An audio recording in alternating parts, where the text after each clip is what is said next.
तर नमस्कार मित्र हो, स्वागत आहे तुमचं पुन्हा एकदा आपल्या युट्यूब चॅनलवर, ज्याचं नाव आहे स्वाद आपुलकीचा. तर मित्रांनो, आज आपण करणार आहोत ती म्हणजे तांदळाची खीर. तर विषय असा होता की आपला आता नवीन वर्ष सुरू झालेलं आहे, तर काहीतरी गोडधोड तर पाहिजे आणि खूप सोप्या पद्धतीमध्ये आणि स्वस्त्यामध्ये होणारी जी गोष्ट असेल ना, ती आहे खीर. तर सर्वप्रथम इथे आपण तांदूळ घेतलेले आहेत, ते भिजवून घेतलेले आहेत. 1 वाटीचा अंदाज असेल तरी सुद्धा एकच वाटी आहे. त्याचप्रमाणे इथे हे वेलची, सुंठ आणि साखर या 3 गोष्टी मिक्स करून वाटलेल्या आहेत, त्यामुळे ही पूड तयार झालेली आहे. इथे ओला खोबरा घेतलेला आहे, जो की किसून घेतलेला आहे. त्याच वाटीच्या मापाचा म्हणजे सेम प्रमाणामध्ये आपण गुळ घेतलेला आहे. तर मित्रांनो, फक्त याच काही गोष्टी आहेत ज्या आपल्याला पाहिजे होत्या. चला मग कृतीला सुरुवात केलेली आहे. इथे आपण एका कुकरमध्ये 2 ते 3 चमचे तेल टाकून घ्यायचे. खोबरं टाकून घेऊया.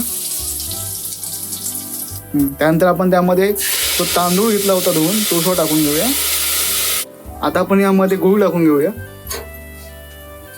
आता आपण जी पूड तयार केली होती, साखर, सुंठ आणि वेलची, ती टाकून घेऊया. कलरला थोडीशी हळद टाकायची.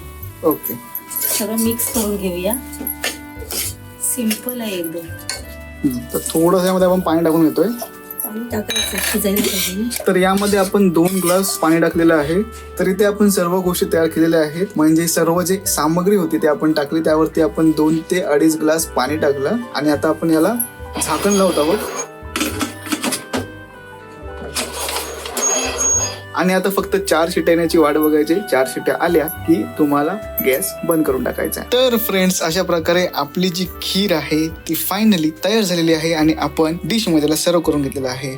आणि पहा किती मस्त प्रकारे टेक्स्चर आलेला आहे आणि इतका घमघमाट सुटला आहे ना की आत्ताच खायची इच्छा होते. तर रेसिपी जरूर फॉलो करा. अशा प्रकारे अतिशय सोप्या पद्धतीने आणि कमी वेळात खूप कमी साधनं वापरून जर खीर करायची असेल तर, आणि स्वागत करूया नवीन वर्षाचं 2026चं. हे वर्ष देखील तुमचं भरभराटीचं जावं.